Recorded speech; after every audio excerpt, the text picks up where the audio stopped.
Hello, welcome back to the new video. तो पिछले videos में हम लोगों ने पढ़ा था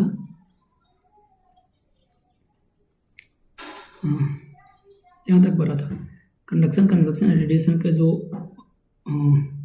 डिफिनेशन था, तीनों का हो गया था। एंड हम लोग जो ऐसो इस वीडियो में उसमें जो लॉज कौन कौन से लगते हैं वो देखेंगे। तो पहले से हम यहाँ पे लिखे हुए हैं और अभी डायरेक्टली जो है सो इसका हम लोग सिर्फ एक्सप्लेनेशन देखेंगे। बाकी अगर आप लिखना चाहें तो स्क्रीनशॉट ले सकते हैं वीडियोस को पॉज करके। तो अभी हम डायरेक्टली समझते हैं। तो आपका जो कंडक्शन है, कंडक्शन हो गया था। कंडक्शन में हम लोग पिछले वीडियो में पढ़े थे, जो उसमें हीट का ट्रांसफर होता है वो फ्री इलेक्ट्रॉन्स की वजह से होता है एंड लैटिक वाइब्रेशंस की वजह से होता है सॉलिड के केस में। और कंडक्शन जो है दोनों केस में होता है, सॉलिड और जो आपका फ्लूइड है दोनों में होता है। अगर सिर्फ ये कन्वेक्शन अगर देखें, कन्वेक्शन सिर्फ और सिर्फ फ्लूइड केस में होता है, बट सॉलिड और फ्लूइड दोनों केस में होता है कंडक्शन। तो अगर सॉलिड केस में पूछेगा तो यहाँ पे आप बोल सकते हैं फ्री इलेक्ट्रॉन्स और लैटिक वाइब्रेशन की वजह से होता है। वहीं अगर लिक्विड और गैस के केस में पूछे कंडक्शन, तो उसमें जो होता है आपका जो है सो मॉलिक्यूलर कोलिजन्स की वजह से होता है। लिक्विड और गैस में जो कंडक्शन होता है वो मॉलिक्यूलर कोलिजन्स की वजह से होता है।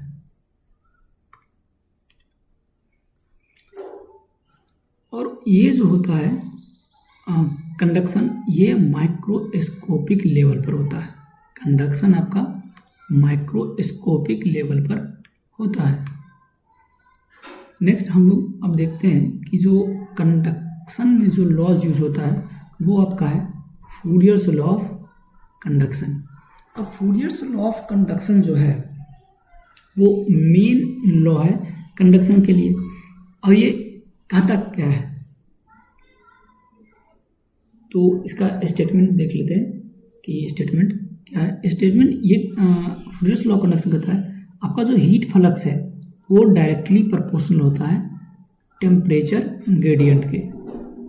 हीट फ्लक्स का आपका डायरेक्टली प्रोपोर्शनल होता है टेम्परेचर ग्रेडियंट के।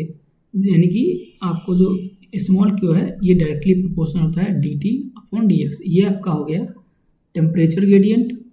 एंड जब प्रोपोर्शनलिटी हम लोग हटाते हैं तो एक कांस्टेंट आता है, जिसको हम लोग के लेते हैं, तो इसको हम लोग बोलते हैं थर्मल कंडक्टिविटी।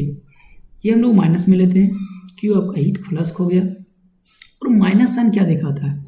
माइनस साइन दिखाता है कि जो आपका निगेटिव साइन शोज टेम्परेचर जो डिक्रीज है in the direction of conduction, heat transfer. That means कि जो आपका हीट का ट्रांसफर हो रहा है वो हाइयर लेवल से लोअर लेवल टेम्परेचर की तरफ हो रहा है।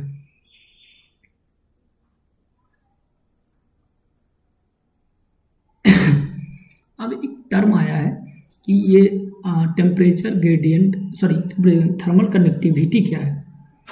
अब थर्मल कंडक्टिविटी देखें तो थर्मल कंडक्टिविटी जो है वो दिखाता है कि कोई भी जो मेटल है उसकी कितनी एबिलिटी है हीट ट्रांसफर करने की।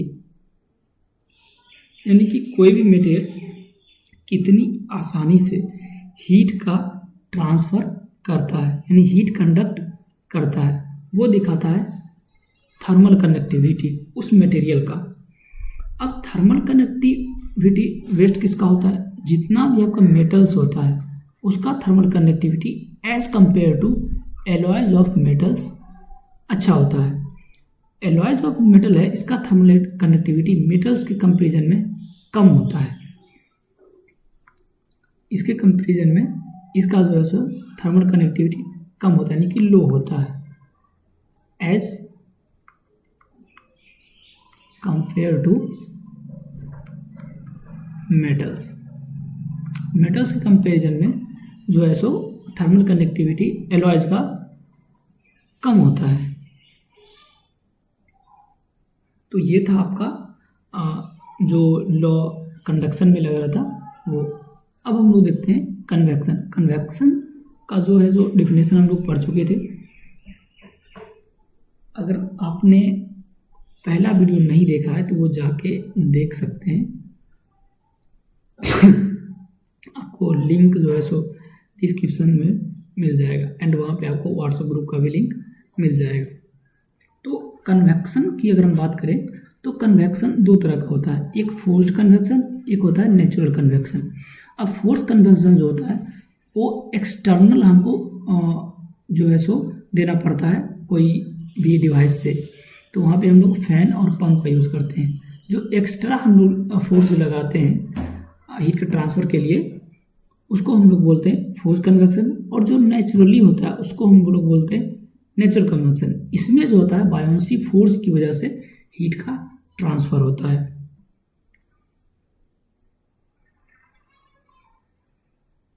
यानी कि जो आपका फ्लूइड टेम्परेचर जो है सो हाइयर हीट टेम्परेचर से लोअर हीट टेम्परेचर की तरफ मूव करता है, जो खुद से करता है अपने आप, उसको हम लोग बोलते हैं नेचुरल कंडक्शन। इसमें जो लॉ यूज होता है वो आपका है Newton's law of cooling. Conduction में लॉ जो यूज होता है वो है न्यूटन्स लॉ ऑफ कूलिंग। अब न्यूटन्स लॉ ऑफ कूलिंग क्या दिखाता है? न्यूटन्स लॉ ऑफ कूलिंग कहता है कि जो रेट ऑफ हीट ट्रांसफर है बिटवीन सरफेस एंड फ्लूइड वो डायरेक्टली प्रोपोर्शनल होता है टेम्परेचर डिफरेंस के। किसके? सरफेस और फ्लूइड के। यानी कि जो न्यूटन्स लॉ है, न्यूटन्स लॉ ऑफ कूलिंग है, इसका साफ ये कहना है कि जो कोई भी गर्म जो बॉडी है वो सराउंडिंग फ्लूइड के बीच में जो हीट ट्रांसफ़र का जो रेट है उसका टेम्परेचर डिफरेंस के डायरेक्टली प्रोपोर्शनल होता है। यानी कि Q जो है आपका डायरेक्टली प्रोपोर्शनल अगर हम ले तो ये डायरेक्ट हम इक्वेशन यहाँ पे लिख दिए H है डेल्टा टी। अब डेल्टा टी जो है ये Ts माइनस टी इनफाइनाइट है। अब ये क्या है? Q आपका हो गया हीट ट्रांसफर रेट, H जो आपका है वो है convective heat transfer coefficient, A जो आपका है वो हो गया सरफेस एंड Ts आपका है surface temperature and T infinite जो आपका है वो है सराउंडिंग फ्लूइड टेम्परेचर। अब आपका एक बचता है रेडिएशंस में जो लॉ यूज होता है वो, तो वो भी हम देख ही लेते हैं नेक्स्ट वीडियो में, क्या अभी ही देख लेते हैं।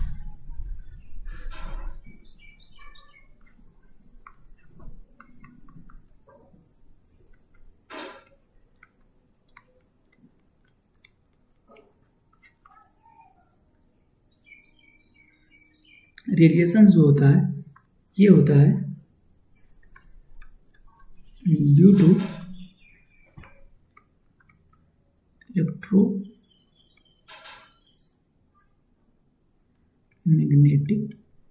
वेव्स की वजह से। इसमें कोई भी इलेक्ट्रोमैग्नेटिक वेव्स को किसी मीडियम की ज़रूरत ही नहीं पड़ती है, मीडियम हो ना उसको कोई फर्क नहीं पड़ता, ये मूव करता ही है। यानी कि रेडिएशन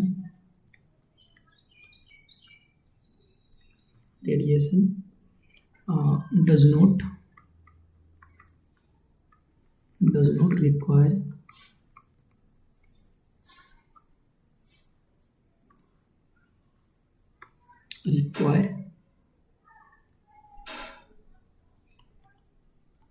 a material medium। यानी कि ये जो है सो वैक्यूम में भी ट्रेवल कर सकता है।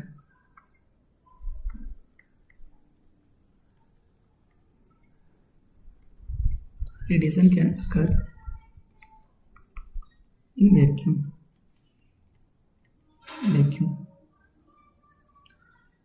अब जो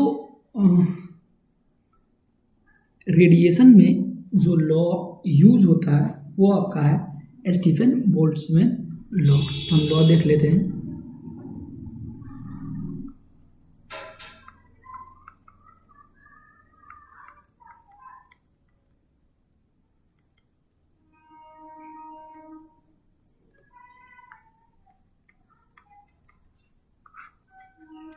स्टीफन बोल्ट्जमैन लॉ।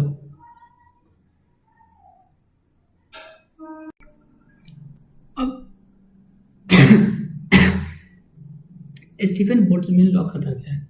ये कहता है कोई भी जो बॉडी है, बॉडी से जो रेडिएशन निकलता है, रेडिएशन जो निकलता है in the form of energy, उसका जो है सो एब्सोल्यूट टेम्परेचर के 4th पावर के डायरेक्टली प्रोपोर्शनल होता है। हम स्टेटमेंट इसका लिखे तो होता है the total radiation energy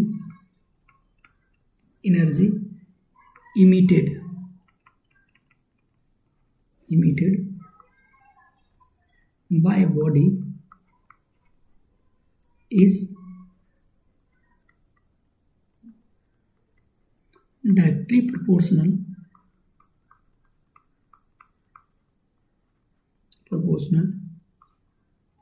to the fourth power of its absolute temperature.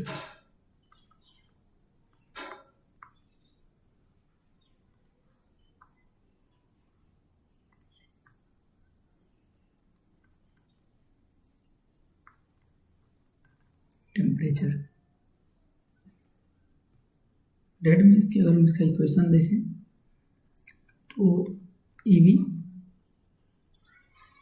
Equal to sigma A T to the power 4, ये होता है इसका इक्वेशन।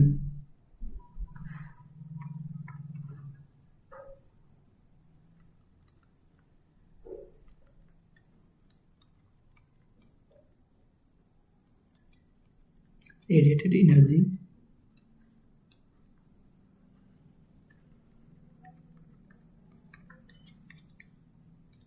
एरिया सिग्मा हो गया आपका स्टीफन बोल्ट्जमैन कांस्टेंट,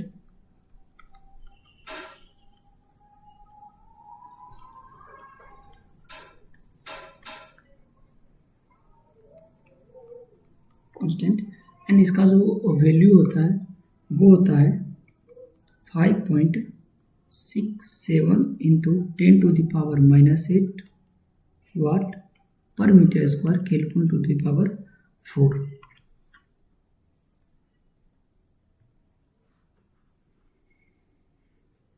टी आपका हो गया एब्सोल्यूट टेम्परेचर,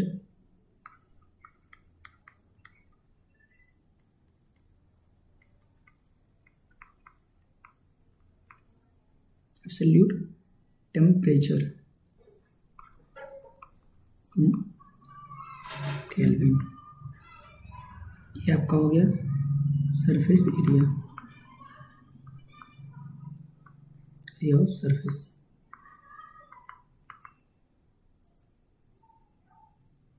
यानी कि आपका जो रेडिएशन है वो किस पे डिपेंड कर रहा है? रेडिएशन जो डिपेंड कर रहा है वो कर रहा है टेम्परेचर टू द पावर 4 पे। यहाँ लिख सकते हैं note,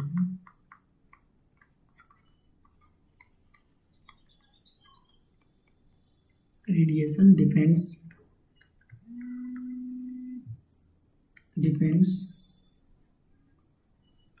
on temperature to the power 4।